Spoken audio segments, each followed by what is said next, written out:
Hey, it's another edition of Welcome to Broadcasting. I'm Gary Wolter. I'm Curtis Dean. And this time we're going to talk about the good old days of radio with as far as technology goes. You know as well as I do, technology really moves fast.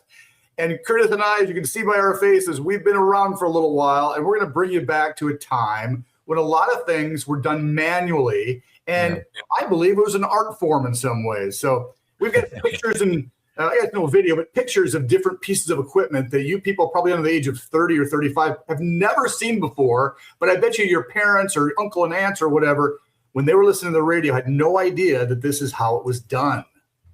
Gary, have you seen the video of they put a regular like a rotary telephone in front of a group of millennials, and they first of all, they don't even know what it is. And they're like, no, this is telephone. And now call your grandma. And they're like, they have no idea how to do it because it's so foreign to them. I think some people that would be in broadcasting today will get a kick out of some of these archaic things that we're going to talk about. Yeah, so we're going to do a little reminiscing today. It should be a lot of fun. Yeah. So what do you want to start with first? What piece of technology? We're going to pretend like we're on the air right now. I've got my microphone. So do you. So we're in the air chair, Gary.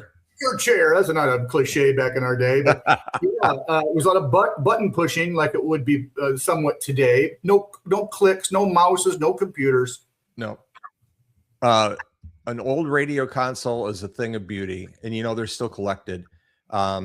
When we would have started out, we would have been sitting behind a control board that had a series of faders and knobs and buttons, and those buttons were usually hooked up to one of the devices that we could control by clicking the button. So it was hardwired in, right?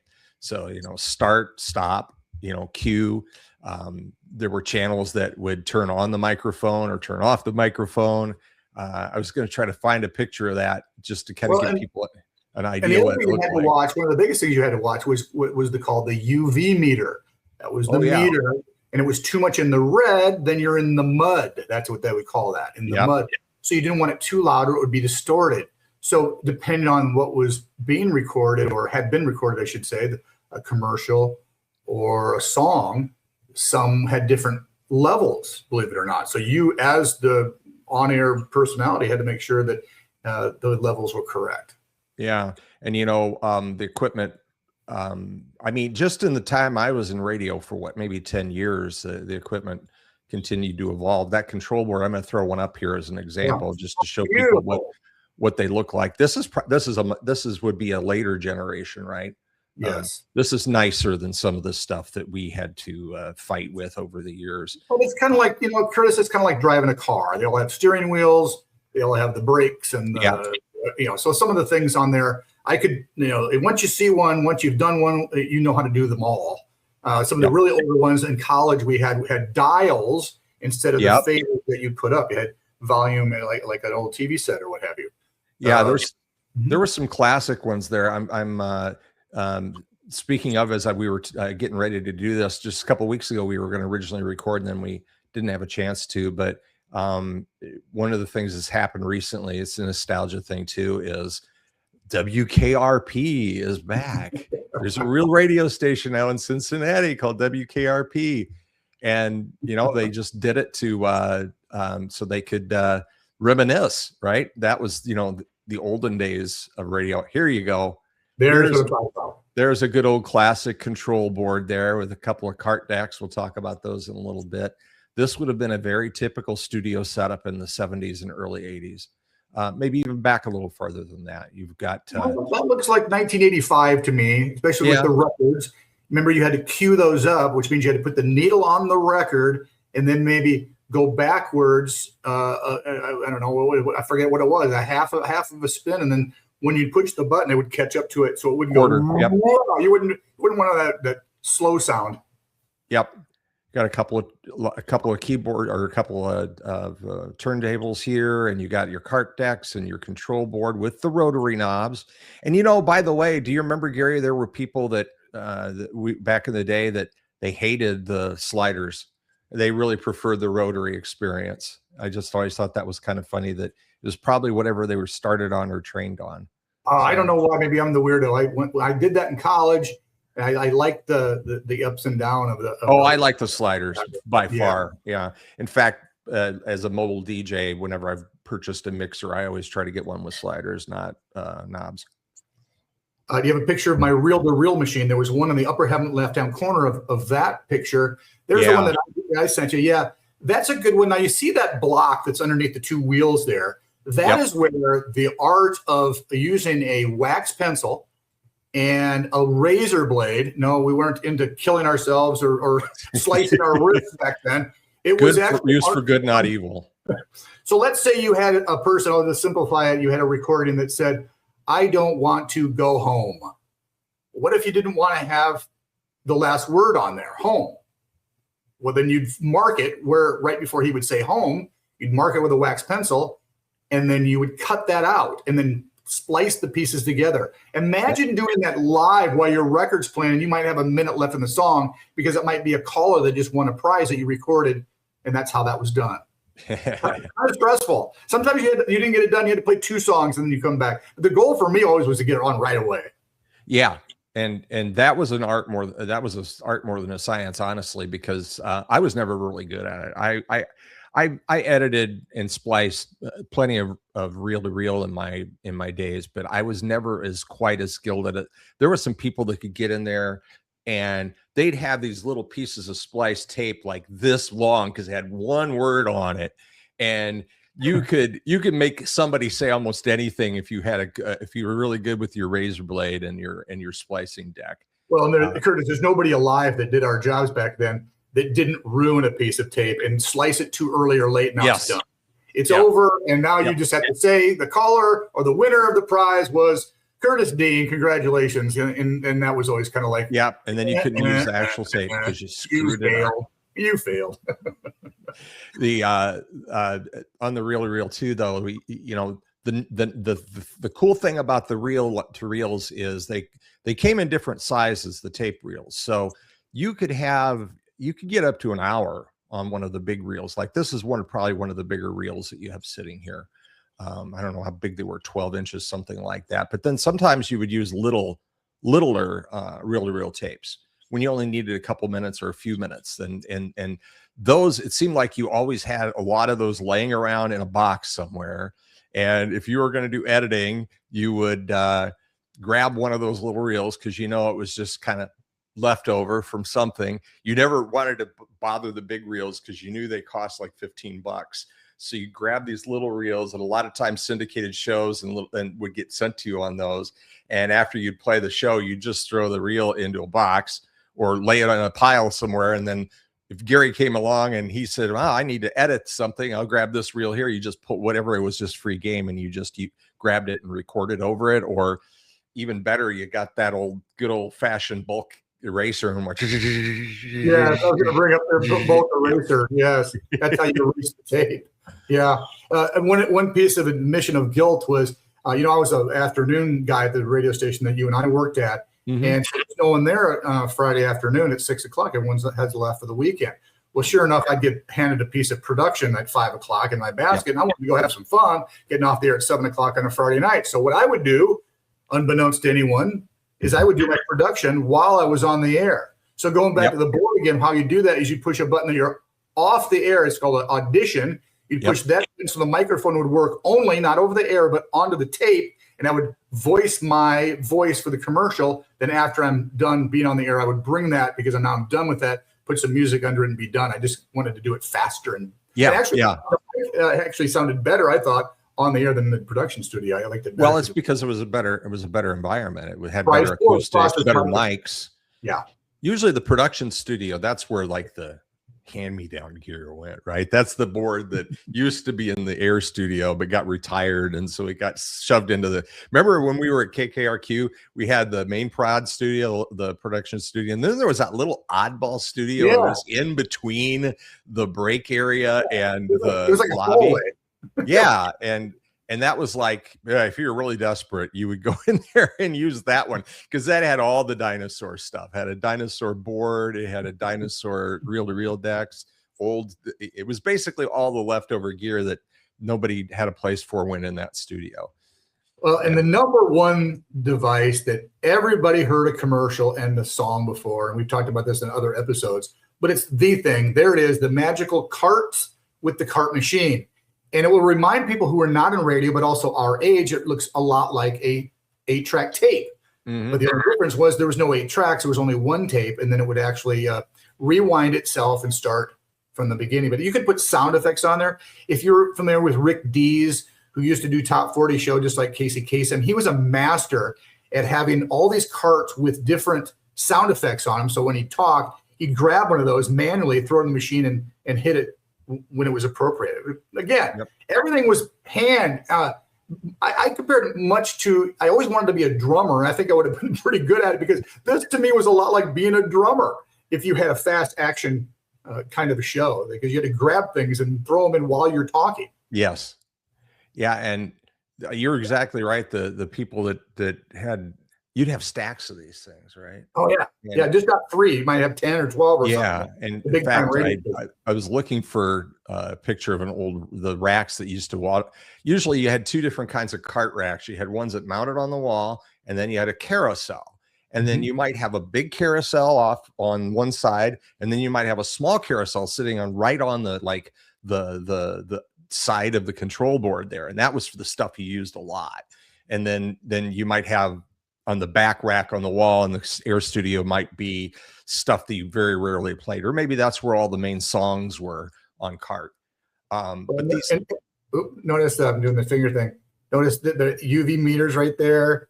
Over there is the numbers on the cart. That's how you would figure out what the next song would be according to the log, which was a piece of paper. Again, no computers. They would be processed, and then you'd know what song came up based on the number. And also, like Curtis was saying, we had a carousel rack at this particular station that had all the commercials on them, also numbered, so you'd know which ones. Also, kind of a cool little thing was, I don't know what this particular example is on the screen, but we had different colors, as you can see on there. And remind me, but I think some of them were, like if you had car dealers, they were all like, let's say, red. So you'd never put 2 dealers together, back to back. You wouldn't screw that up. I remember and a lot of times the music, the ones with songs on them were blue, because they were stereo. Okay, right? You remember better, yeah. Yeah, so a lot of the carts that we played from, if it was commercials, they were often recorded in mono. And so like the black or gray carts tended to be the mono ones that used for commercials. And then the blue ones were usually the stereo ones. And you had both mono and stereo cart decks. Like what you see on the screen here, these are stereo cart decks, but you might have 3 of these and 3 of the monos, and you played the commercials in the monos, and you played the songs in the stereos. And cartridge or cart tapes, as they were called, they're actually a really cool piece of technology. This thing basically is one giant loop of tape, and it winds itself back up. It pulls from the middle of it, and then it wraps itself back. After it goes through, it wraps itself back around the outside, so it's constantly recycling. And when you might have multiple cuts on a cart, and the technology that was used is there was something called a Q tone. And when you hit record on if you're recording onto a cart, it set a Q tone. And that way, when the tape got back around to that Q tone, it would automatically stop itself. So it stops right where the sound begins, and it's ready to go for the next cut. So yeah, good point. Because I kind of forgot that you could put, let's say, 7 or 8 different. Let's say it was 60 seconds of tape. Well, you could put 4, different sound effects or little things on one tape. I kind of forgot about that. Yeah. Oh yeah. You could do that. And sometimes that's how, like if you, I remember I used to do this, and I'll show a piece of radio automation in a minute, but there were times where if you had more things that you needed to play than you had available cart decks, you could say, well, I'll just keep coming back to this one, and it'll 5 different versions of the same commercial, but they're supposed to rotate evenly. So you put all 5 cuts on there, and then you just keep coming back to that one whenever it was that commercial that was playing. So they would have their own little rotation of commercials. So yeah, that's your good old cart. Served us well. They were rugged. They were repairable even. Yes. I remember winding new carts. You would get you would recycle the body if the tape would eventually wear out, as all things mechanical do, but you could actually recycle pull the old tape out and mount new tape on it. And this was red for some reason. Well, and I'm just guessing. I'm guessing that technology was what ran for 40 plus years, at least. Maybe 50. I imagine there's still radio stations out there with cart decks, and they're probably not using them very much, but they're there when they need them. So, all right, we're still inside our imaginary radio studio. We're at the control board. We're looking out. You know what thing that has not changed nearly as much, Gary, and that's the microphones. Some of I've got a version of this is a Shure, and this is a kind of a dumbed down podcaster version of a very common radio main microphone that is still in use a lot. Shure, Sennheiser, Audio-Technica, those were the ones that we would have a lot of times in the studio. And those have many cases survived a long time. They're less likely to become archaic because this is really, really, really simple technology. And what improves it is the electronics you put behind it. But the mic itself, the unit that receives the sound and converts it into electrical signals, that's all very similar to what has been used in radio and out of radio for, probably close to 100 years. They just keep getting the electronics and the processing better. And going back to the art form again, the two biggest things that I learned early on was the smile when you talk, because you can hear the smile, and to get close enough to the microphone, but don't pop your P's. So even to this day, if I talk into a microphone, maybe I just did a little bit there, but you're softer on the lips. You don't pop. You pop. You pop. Because it sounds terrible in here with the microphone. Now, Curtis has a windshield guard, or what do you call it nowadays? A wind guard. Yeah. So and mine does not. Mine does not. The mic, that's the actual mic element. Yeah, that looks like the real mic. I could actually unscrew this and show it to you, but then you wouldn't hear it. So, and then I've got the integrated into the. Really gross. Again, going back in time, people would smoke. We had people who like to smoke in the 80s. And boy, oh boy, I would bring that. I would take that top off just as you did before I got on the air, and I would take some Lysol. I would spray that thing all to hell before I would get on the air, rather than to breathe someone's cigarette smoke. Or if you had a coworker who had a nasty cold or something, that too. Went on the air, you'd take that screen off and spray the living crap out of it. These are all the things that people don't. I'm going to go down here and grab my because it's a good segue into the mic. This was like, oh, there's the classic. Yeah, we both played baseball, and to me, these were like the baseball glove. They had to fit good. They had to be comfortable. They had to just be you. And you didn't want to share them with anyone. No, because this was yours. This was what you brought to the table. And I had some pictures I should have supplied with me with the big coconut ones. I had some ones that were just big old plastic coconuts, and I loved them. They were just so comfortable. But I'm surprised why I can even hear you today, Curtis, because I always crank those things up. Yeah, I wanted to hear everything. I don't know what that was about. I just wanted to hear it all. I had them on loud. Were those Sonys you had? You betcha. Good guess. Yeah, that was always my go-to. Remember they had those ones that were really cheap, but they were good. They were open ear. They had the big yellow ear pads that they went over the top. Mm-hmm. I can't remember the manufacturer. That's what you had to go to if you forgot yours at home or whatever. What was nice about them is you could hear the sound, but you could also hear around. Because if you put on those big sound isolating headphones, not necessarily the Sonys you had there, but the coconut ones, as you referred to, you were in your own world. And if you were working late night and you had those on and somebody walked up behind you, you're going to freak out a little bit. So having the ones that were a little more open ear mics, headphones were sometimes very glad. I'm glad you brought up the headphones, because there's another piece of technology that honestly, like the mics, have not changed that much. So you think about the real business end of the radio broadcasting business is speaking. That's where the mic comes in, and hearing, where the headphones come in. And those are, you could go back 50 years and grab a microphone out of a radio studio in the 70s and bring it to a radio studio today, and it would work just great. Same thing with that. Let me ask you this. Most of the time now today, everybody has earbuds. Yeah, buds. And I think the reason why we didn't have them, because I don't think they discovered these yet. I don't think they've been invented. I don't think they had the technology to put something so little with such a great force of power. The smallest form factor at that time were like Walkman headphones, and they sounded like garbage in retrospect. They were terrible. I think this is a technology thing. And those are, you can get those at a truck stop for $10, and they sound 10 times better than anything we would have had access to, other than our Sony, our good headphones. So crazy. Well, the world is crazy, Gary. What else is left in the studio? I think we nailed everything. I want to go down the hallway in the radio station in my mind and go to the AM studio, Gary, because we both worked at KKRQ, an FM station. We're playing rock music, but down the hallway, yours truly at one point was had a job every day, and that was to program the automation for the AM station, because there was nobody there after 6 p.m. until about 6 a.m. And this is very similar. What you see on screen now is very similar to the Schaefer automation unit that we had in Iowa City. And that's not Curtis. That is not Curtis, by the way. Even though your hair was about that long back then. Oh, gosh. This person's obviously got male pattern baldness. Can you imagine this person has no hair now?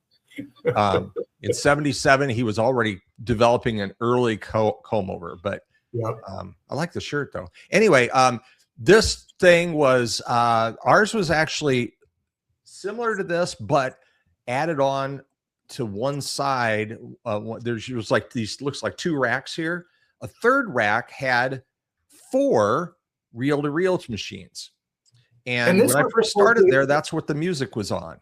Yeah, and this was supposed to be, back in the day, another WKRP in Cincinnati TV show subject matter about replacing the DJ with one of those things, that we didn't need the on-air guy to pay him, Exactly. Pay him a whole $3 an hour. No way. We're going to put these machines in here, and modern automation's going to do it.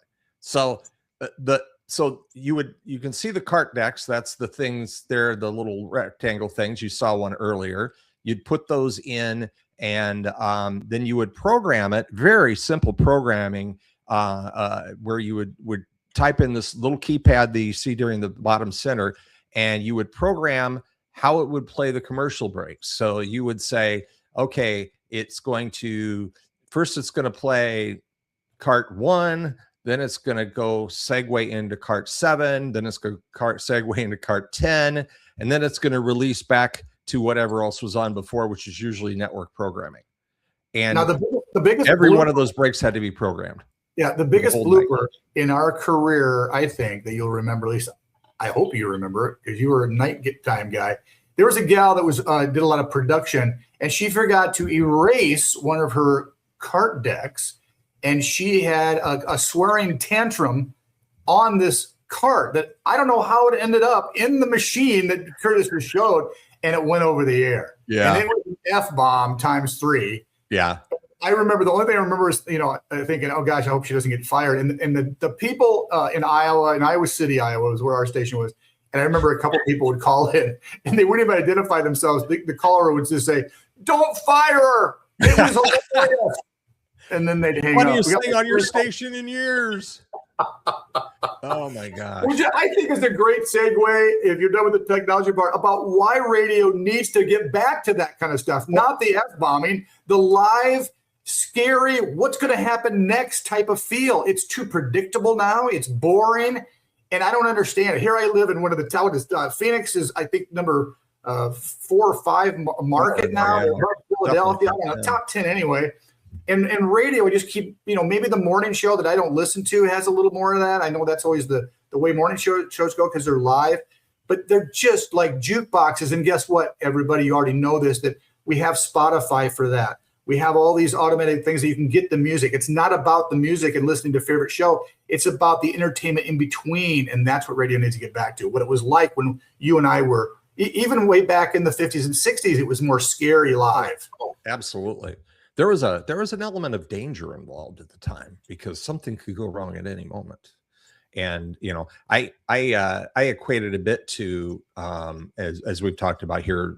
We've both been mobile DJs where we do weddings and whatnot, and there's a bit of a danger there, because at any moment something could go wrong, and the skill level that you have to speak is one thing, but it's the skill level to understand what's going wrong and what do I have to do to fix it on the fly in front of 250 people, or in the case of radio back in our day, in front of 250,000 listeners potentially. You had to be able to react immediately and be able to solve that problem, because it was live. Yeah, everything was live. In our world, we didn't have the ability to just push the button and start over unless it was production. So I had the opportunity to do not only a local radio show here for a short time, and then also internet radio. Well, to me, there's a difference between being live with no net underneath. You have to nail it, or it's gonna be an egg in your face. And so sometimes you nail stuff, just like a trapeze artist. You go, wow, that was really good, as you turn the microphone. So there's a difference between being live and doing production. Production to me is you're doing, the voice work, and you know what, I think I can do it better. And maybe now you're like, oh man, I should have not erased cut 4. Now I'm on cut 8 and I'm getting tired. But this is the world that we lived in, that you had to. And remember, we were talking over songs, and they still do that today. But the voice tracking, if you're familiar with that term, everybody, voice tracking is production. Voice tracking is, wow, I've got 12 seconds to talk over Rick Springfield, and boom, I just cut off a little bit of the lyric at the beginning. I got to do it again, or I stumbled, or whatever the problem is. I can do it again and make it sound awesome. When you're live, you just can't do that. And it's more exciting. And it's also more exciting for the listener. Not to say that, there's a little bit of the NASCAR. There are only fans that like the crashes. There's a little bit of that. But it's mainly, we're all used to social media now. And I don't know if you caught, Curtis, I think it was one of the 80s channels on Sirius XM. They were doing a form. And I thought about this years ago, calling in, and now you're the DJ, and you get to say, hey, I want to hear Queen. Another one bites the dust. And this is the memory that I have of that song in 1980. It reminds me of this. So that's a form of social media on the radio, which I think needs to be more mainstream, because Sirius XM is doing it right. Yeah. They do a lot of things right, honestly. Even though it's obviously modern technology and it's all voice tracked, but they are trying to, I think, at least give that feel. You actually, if you listen to Sirius XM, this is not a commercial for them by any means, but if you listen to a channel a lot, you're going to start to get to know those personalities.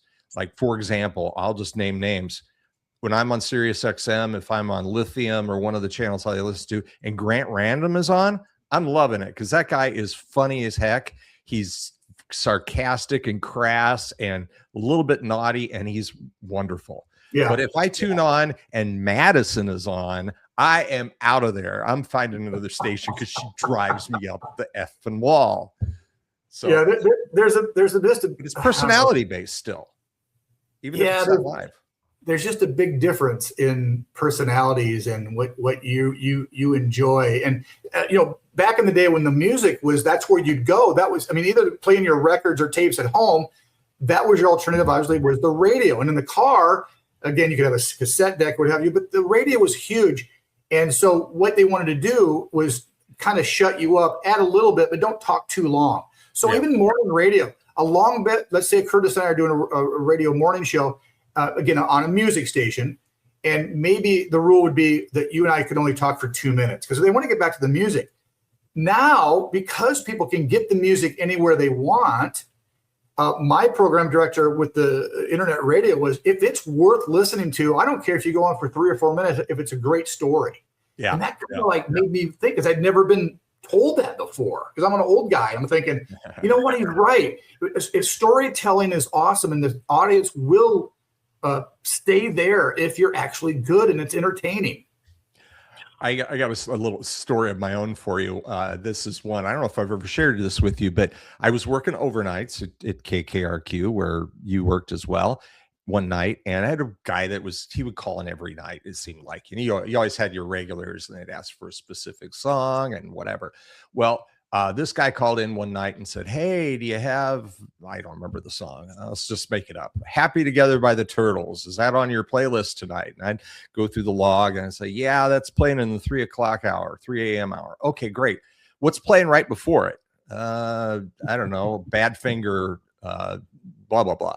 "Okay, do me a favor. Don't talk over the Happy Together." "Okay, why?" "Because I need a clean recording of it. I've been trying to catch one, and every time somebody's talking over it." And but he wanted that song. He loved that song, and he's too cheap to go buy a single, I guess. I don't know. And you couldn't just go on Spotify then. No, So we all did it. Yeah. Wait up all night until 3:15 or whatever time, and he had it all ready to go. The song right before it, I told him what it was. So, and I even did him a solid, and I didn't even crossfade into it. I let it go like a quarter second silent before I started Happy Together, so he'd get a clean recording. Yeah, there's no doubt that it's the music first at a music station, and I heard that a lot too growing up. Even before I was in radio, like I wish they'd just shut up and play the music. So, but there's every style. There's other whatever you're in the mood for. But then you've got talent in the big markets, L.A. and New York being the top two, and Chicago as well. You've got personalities that really are arguably just as entertaining as the music. And that's not everybody. Did you ever aspire to major market radio? Was that ever on your radar as something you thought you wanted to do? I don't know why. I always kind of just thought that it was going to be a thing that I did until I was about 40. The pay, of course, everybody talks about the pay. I guess what I'm proud about is when I was in college and I did want to grow into being a program director, which I never was. But I did get to do a morning radio show and do an afternoons, which are the two coveted time slots. Yeah. And we did have great ratings in a smaller market. I know that the bigger the market, the more stress you have about keeping your job. Right.